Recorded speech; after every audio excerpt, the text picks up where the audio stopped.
Welcome back, dear students, to this other lesson of C programming. And today we are starting real things. Today we'll be looking at sequential flow programs. That is, we are going to be looking at those programs which contains the sequential control structure only, because these are the basic program we can have. Because as we'll be moving to others, we are going to see that under the selection and the repetition control structure, we can also have subcodes which are fully sequential. So it is very important as we are moving as we are moving up the pyramid, we understand the base, which is the sequential flow programs, before we move to the selection, and finally the iterative before we enter inside the other aspects as given in the course outline. Okay, before we move into sequential flow programs, it is very important for us to understand what are operators. An operator is a symbol that specifies the mathematical, logical, or relational operation to be performed. Operators are used in programs to manipulate data in variables. They are usually form a part of the mathematical or the logical expression. The operators can be classified into a number of categories. We have the arithmetic, relational, logical, assignment, increment and decrement, conditional, bitwise, and special operators. We saw the assignment operator already when we introduced variable. We saw the assignment operator is simply the equals to. Today, for the moment, we will focus on arithmetic operators, and the other will be seen subsequently. Yes, because operators like the logical operators, the relational operator, increment and decrement operator will be fully explained, and conditional operator will be explained under the selection and the repetition flow programs. So for now, let us just focus on these arithmetic operators, where we have the addition. In C, it's the plus sign; subtraction, the minus sign; multiplication, the star; division, the forward slash. And I hope you are seeing the difference between this forward slash, which we use as division, in contrast to the backward slash, which we saw that goes with n and other letters to form a particular escape sequence. We have the modulo, which is the percentage, and we all know what the modulo function does. The modulo function returns the remainder. Note, very important, an error that many students are usually facing: expressions in C are not the same thing like in math. That is, if I have x is equals to 5a plus b, this is in math. In C, it will be written as x is equals to 5 times a plus b. So this issue of just joining and implying that it is multiplication as it is done in math, in C it is not the case, because you need to understand, you need to explain to C that 5a, when it comes to programming, it is read as 5 times a. Very important. The next one, operator precedence is equally respected like in algebra. That is the bracket first, multiplication and division next, and finally addition and subtraction. And as you know, it is from the left to right. So if I have multiplication before division, I will perform the multiplication. If I have division before multiplication, I perform the division. I think this was fully explained under data structure when we were talking about the different type of expression, the infix, the postfix, and the postfix, the infix, the prefix, and the postfix expression. I will recommend you to go and watch the playlist on data structure where everything was being detailed. Okay, let us dive into the real matter, what is bringing us together.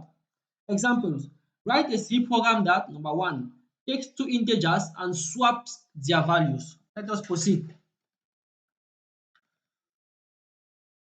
So this is what we have. This is our IDE.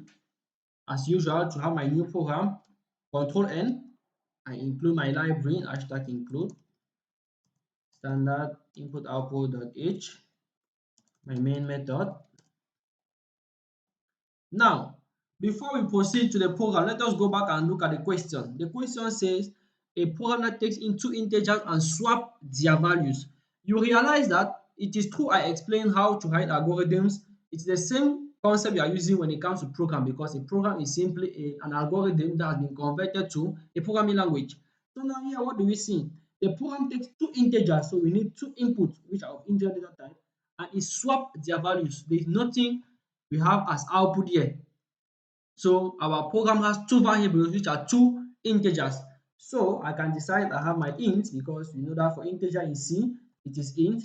So I have int number1, or let me just abbreviate, num1. Then I have num2, my semicolon. I'm done with declaration. So now The user needs to know he has to enter data. So enter the first integer. Aesthetic programming, I will put my colon for the output to be very beautiful. Now for the scanf, we know that the first thing is to put the format specifier, and the format specifier for integer is what? Perfect. The percentage d, comma, what is the first symbol in the scanf? The ampersand. My ampersand, then I precise the variable num1. That is what I have. So this line, we ask the user to enter a value, and this line will enable the compiler to take that value from the user. From there, I need to repeat the same thing. So I just copy this. I need to repeat the same thing for the second integer. So enter the second integer, and here I have num2. That's what we have. Now to swap two integers, the algorithm of it was given under the chapter algorithm. You can view the playlist. The link is given in the description. The link of the video on how to write algorithms. Okay, we saw that to swap the values of two integers, either we use an intermediary variable or we don't use the variable. So now let us start with an intermediary variable. I will say temporary. Now, to be sure that the user understands what happened, the first thing I need to print the values that I have. That is the value of number 1 is percentage %d, and that of number 2 is percentage %d. So I have my two format specifier, percentage %d, percentage %d. This first one goes for num1 and the second for num2. So this line stipulator, let us run for you guys to understand better. So I will say example 1. Example 1, I change it to C source file always. I save my program. Now when I run, as you can see, the program says enter the first integer, as you can see. So if I enter 5, it means that 5 is now num1. When I press enter, it says enter the second integer. I will enter 8. As you can see, when I press enter, it says the value of number 1 is 5 and that of number 2 is 8. As you can see, the value of number 1 is this percentage %d, as explained in the last lesson, represent this first variable, and this other percentage %d represent this other variable. So now the user needs to know now what happened after swapping. So we said that during swapping, the temporary variable takes the first number takes the second number, and finally the second number takes the temporary value. That's the algorithm we have for swapping. Go and look at the video on algorithm because it was well explained. So from there now, I will just need to print back this line for you guys to see that the values have actually changed. So when I print my first integer 5, my second integer 8, it says that the value of the number 1 is on the same line. What do I need to add here? Is /n to separate my output. So when I run back, I have entered the first integer 5, enter the second integer 8. Then you see the value of number 1 is 5 and that of number 2 is 8. Now down, the value of number 1 is 8 and that of number 2 is 5. The value has been swapped perfectly. So the program is okay, but as you know, I am fond of doing aesthetic programming. So I can just add a printf statement here which says after swapping, comma, what do we have? So I put my /n. So when I run now, enter the first number 5, the second 8. So the value of number 1 is 5 and that of number 2 is 8. After swapping, the value of number 1 is 8 and that of number 2 is 5, as you can see. But now temporary is a variable and it occupies space, so we need to have algorithm that minimize the amount of space consumed. You can as well have this algorithm. It is very okay because it solves the problem. Or another student could simply use this. And how do we swap two numbers without using a third variable? I will simply say number 1 is equals to the sum of the two numbers Then number one, then number two, sorry, is equals to number one minus number two, and then number one is equals to the same thing. So when I run,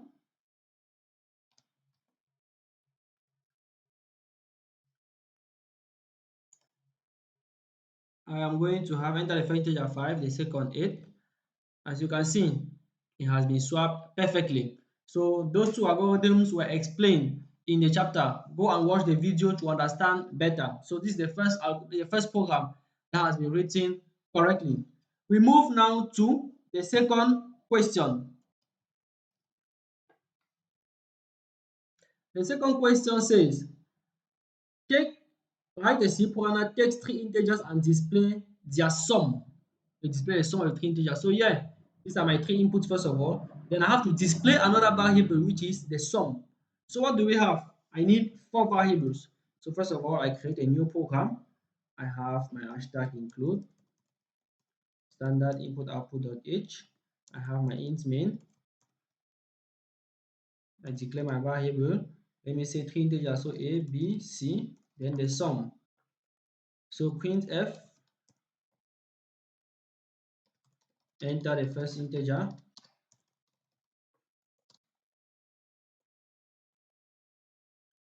scanf, format specifier percentage %d because it's an integer, ampersand. I'm taking a, that's all. So I copy this and I repeat this twice for b and for c. So yeah, I have entered the second integer, which is b, and here I have entered the third integer, which is c. And now once I have the three integers, now how do I calculate sum? Sum is simply equals to a plus b plus c. That's all. Then I print the value of the sum. So I can say the sum of the three integers is percentage %d. So now what am I supposed to have here? The variables that should represent percentage %d. And that variable is what it is? The variable sum, as you can see. So let me just show you one thing. As we said, C is case sensitive. Let me just change this small s to capital S. I put my semicolon. Once I run this, look at what they will tell me. I first of all save, sorry.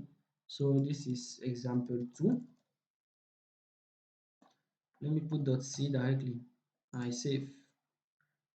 Look at line 11. The program says sum undeclared first used in this function because I have declared sum with small s, but yeah, I'm using capital S. Then it's an error simply because C, the compiler does not recognize it, although they are written the same way. But the characters are different, so I must put by my small s to avoid problems. Once I run now, I am free of errors. Enter the first integer 10, the second 16, the third 23. The sum of the three integers is 49. Perfectly done, dear students. I hope we are on the same track. We proceed. Example 3 says, write a C program that takes in the radius r and height h of a cylinder and display its total surface area to 3 decimal places. Hint: total surface area of a cylinder is calculated as TSA is equals to 2 pi radius square plus 2 pi radius height. Both the radius and the height are floating point numbers and pi is a constant with value 3.142. Okay, how many input do we have here? We have the radius, we have the height. Then what are we displaying? The total surface area. That makes three variables. And take note, 3 is not because 3 is my places, please. It's because I have two inputs and I have one output, because the variables are the sum of the input, the output, and the processing variables. Each of them should be different, meaning that if you have an input which will go also as a processing variable, then it counts as one. Now, the user is providing us with the radius and the height, and the program must have a constant pi 3.14. Then this is the formula they gave us, because in every program, dear students, they will always, if there's a formula to be used, you will be given, apart if it is something general that you have to know. Now, Let us proceed. Before we proceed, I want to show you something, dear students. As we were saying, this percentage D here represents sum. Instead of sum, I can just come directly and say A plus B plus C. Because I told you that this formal specifier represents a particular variable or an expression. So because if I cancel this, let me comment it. So if I say the sum of the three integers is A plus B plus C, let me run it. First integer 5, the second 2, the third 3. It gives me 10 correctly. So a student can come and put and use a variable sum and put it there, or the person can put directly the formula. It is still acceptable and it is perfectly correct. Okay, we move to example 3.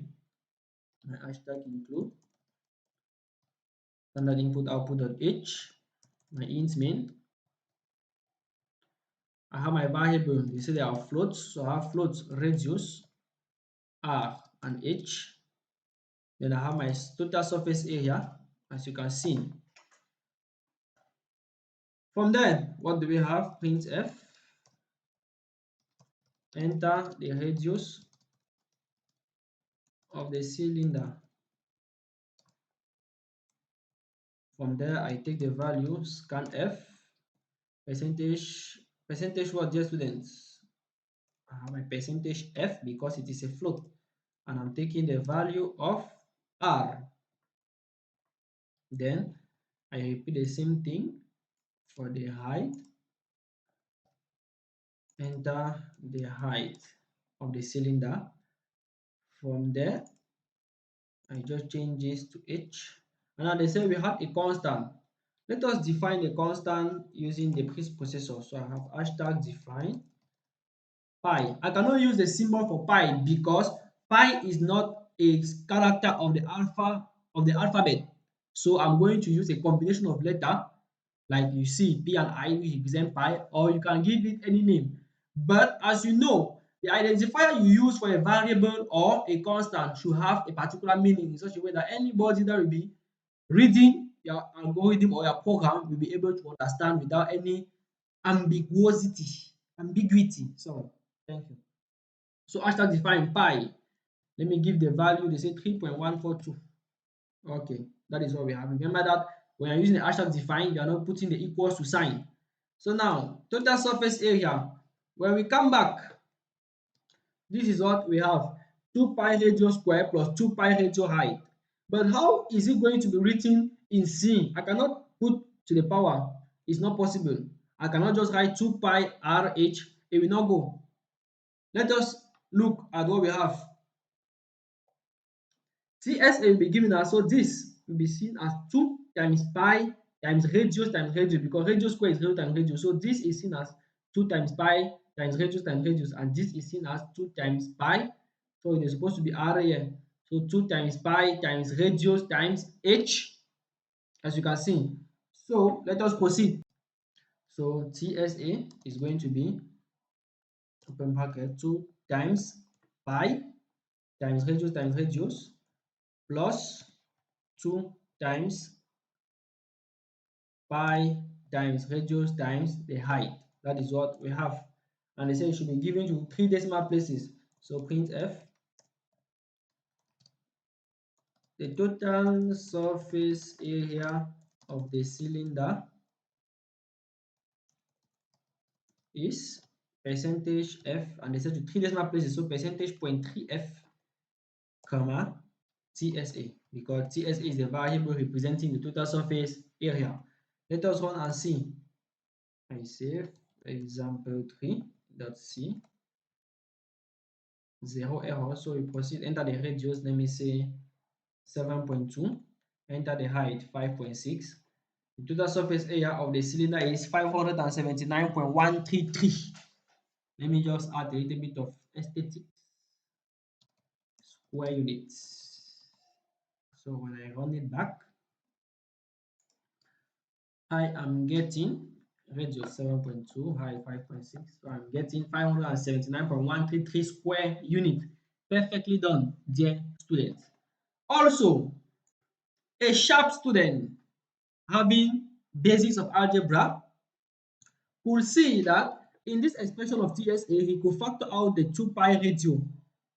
If you factor out 2 pi radio, what do you get? You have 2 TSA is equal to 2 pi radio into radius plus height, which implies that in C, I'm going to have 2 times pi times radius times r plus h. So let us see if we produce the same answer. Let me include another TSA here. So let me say TSA 2. So here I'm going to have TSA 2 is equals to 2 times pi times radius times in bracket the sum of radius plus height. So let us print and see whether you are going to get the same answer. TSA 2. When we run the radius, let me say 3.6, the height 14.1. Oh, slash n to secret. I have my slash n. I run it back. 3.75, 10.23. So as you can see, we have the same answer. So dear students, if you see that from a formula that is given to you, you can apply some knowledge of mathematics to either reduce a term or reduce the complexity of an expression, which at the end will give the same answer, then you are free to do so, because minimizing the number of expression or the complexity saves the execution time, although it is negligible, but it is very important. We are reaching to the end of sequential flow programs, a very important aspect. The link to the WhatsApp group where we shall be working this weekend is provided in the description. We are going to have exercises where what you have learned throughout these first 3 lessons is going to be evaluated. I am waiting for you, and see you in the next lesson where we shall first have the correction of the question we will have. So the next video will contain the questions and the solution well explained. Thanks and see you in the next video.